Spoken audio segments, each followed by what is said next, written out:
Hi there, it's John from Commercial Real Estate Online. Welcome to the program. This is the video show where I like to share tips, tools and ideas in commercial real estate brokerage around the world.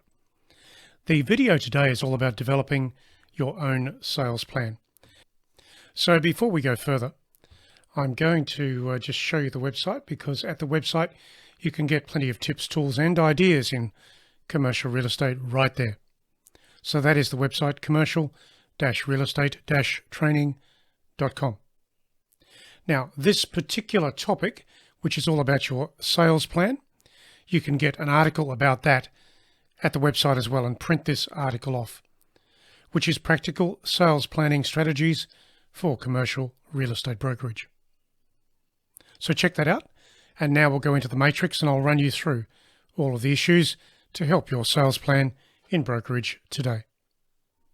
So as you can see from this matrix, there are 7 main topics, and there's a couple of charts at the end that I'll show you. So let's keep this simple and let's get into the main topics, and then you can also drill down in these topics yourself and add things as you would wish. And I would hope you do, because your town or city is always different and unique when it comes to real estate services. So let's look at it. Number 1, you start here because it's a matter of understanding your services you are going to provide. So defining your services is always number 1 in your sales plan. Now, when you look at this, of course, you could be a sales agent, you could be working with buyers, maybe it's leasing that you work with, or perhaps you focus on projects. Projects are unique, large property developments that you may work on, and of course they're very lucrative, but they're a bit different because you're focusing on one property in many different ways. So let's look at the logical one where every agent tends to levitate, which is sales. So you will be focusing on 2 groups of people, most logically: investors and also owner-occupiers. They are 2 very strong groups of clients to work with. And of course, there are ways of connecting with that. And in other videos on this particular channel, I help you with that. So let's go further into leasing. Many agents get involved with leasing, of course, and as part of that you will have a landlord's agent role where most agents will work, and sometimes you can work with tenants or for tenants. They pay your commission in that case, and that's fine. So you could say that leasing and also sales are the 2 big parts of the industry. In saying that, there's one other that you might like to think about, and that's being a buyer's agent. Quite lucrative. If you're going to do that, though, make sure you're working with the bigger buyers, the ones that will pay your fee. The bigger buyers are usually the corporates, the funds managers, that sort of thing. They don't mind paying your fee because you are solving a property investment issue for them, or perhaps a property where they want to locate their business. Either way, a buyer's agent is a good place to work from. So that is defining your services. So let's go to number 2. Once you've got this set, you go to number 2, and that will be defining your territory. To keep things really simple, I've given you the first issue, which is the primary zone, and then the secondary zone. The primary zone is where you will get 80% of your business. Understand where that is geographically, because that is so important for growing your business over time. Know exactly where that territory is for 80% of your business. Then, of course, you'll set a boundary outside of that where 20% of the rest of your business will come from. So again, geographical, that's what you think about. Once you've done those 2 things, you can think about maybe certain buildings where you want to delve into to find activity from. And then, of course, you'll consider precincts, maybe suburbs, and then you'll also consider roadways as boundaries. So that then is defining your territory. Once you do that, things get a lot easier, so you can focus down in your prospecting model to getting results. And that's what you want, results. So number 1 and then number 2, defining services, defining territory, and then you go to the biggie, which will be defining your property types. So it stands to reason that you need to think about your primary property type. In other words, where will you spend most of your time when it comes to your business activities, prospecting clients, prospecting properties? 80% of your business should sit here. What sort of business is it? It will be one of these 5. Industrial, office, retail, shopping centres or warehousing. So choose what will work for you when it comes to the primary business. Now you may, for example, focus on, let's say, shopping centres. Maybe that's your primary business. But you may also say that you want to focus on smaller retail properties. That could then be your secondary business. You see how it fits together? You have your primary business of focus, which is a certain property type, where you can understand the rents, the prices, the location, the outcomes, the investment strategies, the property use, the improvements, all of that sort of thing. And then you just focus down. You focus down within that. So let's go back here and say, well, we've now covered off on 1, 2, 3. Now we're going to go to 4. And that will be your defining client types. Now, I mentioned earlier that maybe most of your business will come from investors or property owners, and that is true.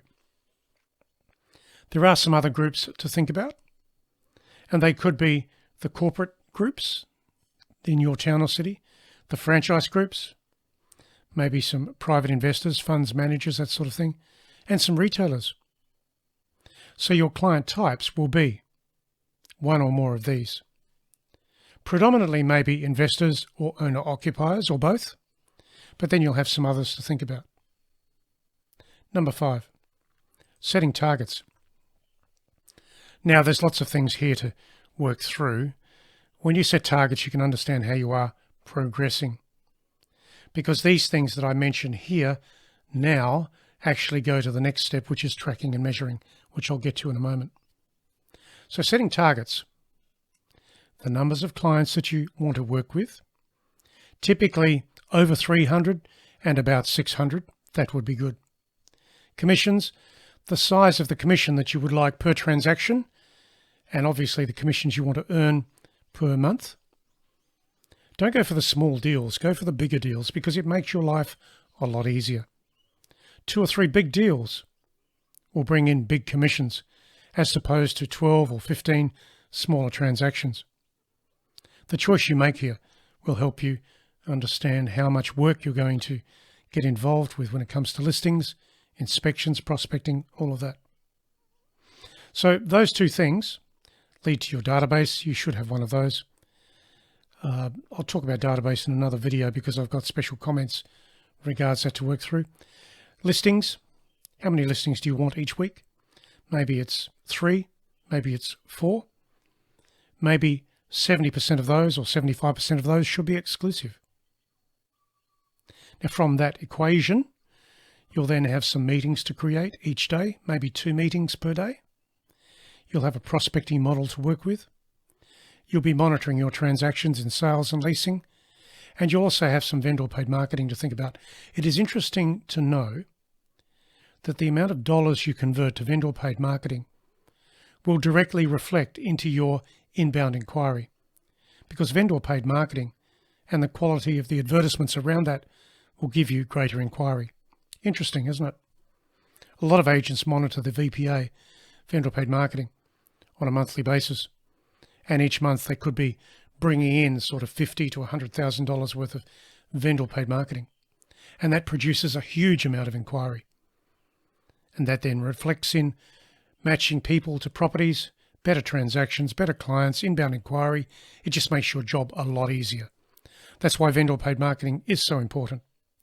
I should just say here, listings, I'm sure you understand the difference between open listings and exclusive listings. 75% of your listings should be exclusive, of course. It's worthwhile remembering. Because exclusive listings, you control your stock and you can control the deal and get a better result in a more timely way.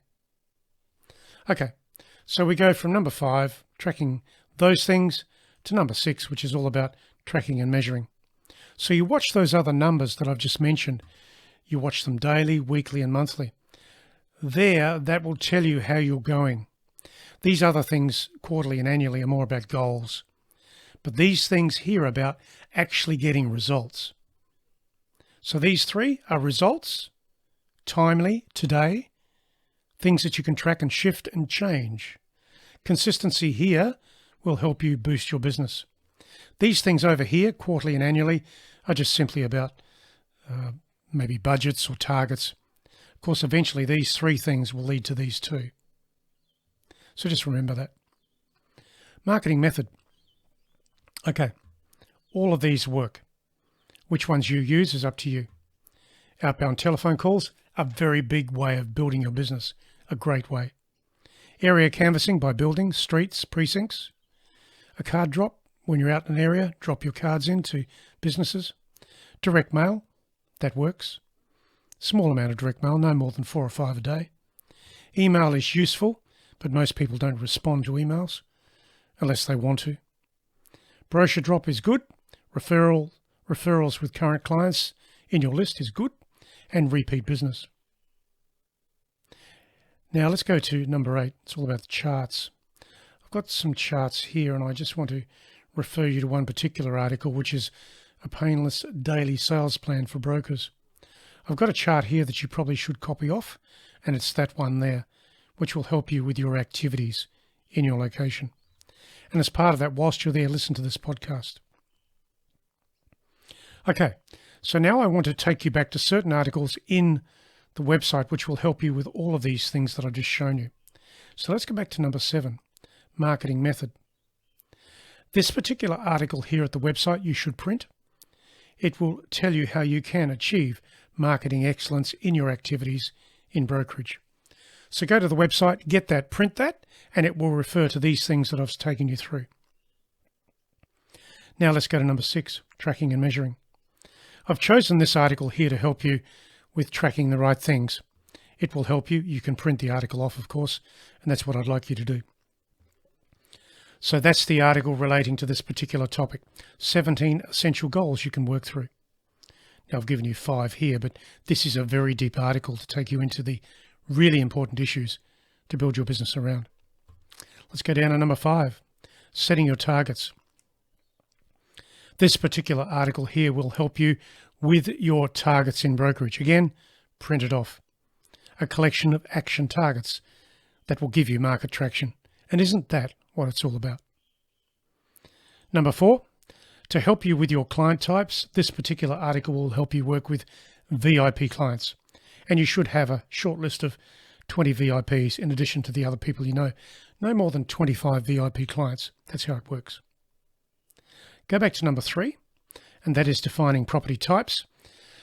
So I'm giving you a message here about how you can define your property types and work with that. So it talks about client priorities and targets to work through as part of property type focus. And it's a good thing to understand that. Print it off, just use it for what it is. Number 2, defining your territory. This is territory management in brokerage. Great article there to help you understand how to build your territory. Again, a resource. That's why it's there. It's on the website for you just to print off and refer to. Righto. Defining services. The best ways to sell your real estate services. A great message here. You can be a special broker or an agent, and you can work with many different activities. Whilst you're there, by the way, print this particular chart off from the website. Very useful. Keeps your focus up so you know what you're doing every day rather than wasting time. It is too easy in brokerage to waste time. So whilst you're there with these particular special articles I've selected for this particular program for you, don't forget to share them with your team, with your boss, with others in your brokerage area, your zone, your precinct, the people that you work with, because that will help them and they'll understand that you've passed on information that they can use in their brokerage business to thrive and grow over time. So, the website, commercial-realestate-training.com. This is John Hyman. I thank you for listening to the program today. I look forward to catching you again very soon. There'll be other videos like this, again on other topics about sales planning, leasing, and also property management. So make sure you subscribe whilst you're here today. And if you like this particular video, please click the right link and make sure you can show that you like the content to help you with your brokerage activities. And subscribe so that we can get those other videos out to you during the ongoing period. We supply these videos all around the world to agents in many countries. So this is John Hyman. I'm signing off. I look forward to chatting to you again very soon online. Catch you soon.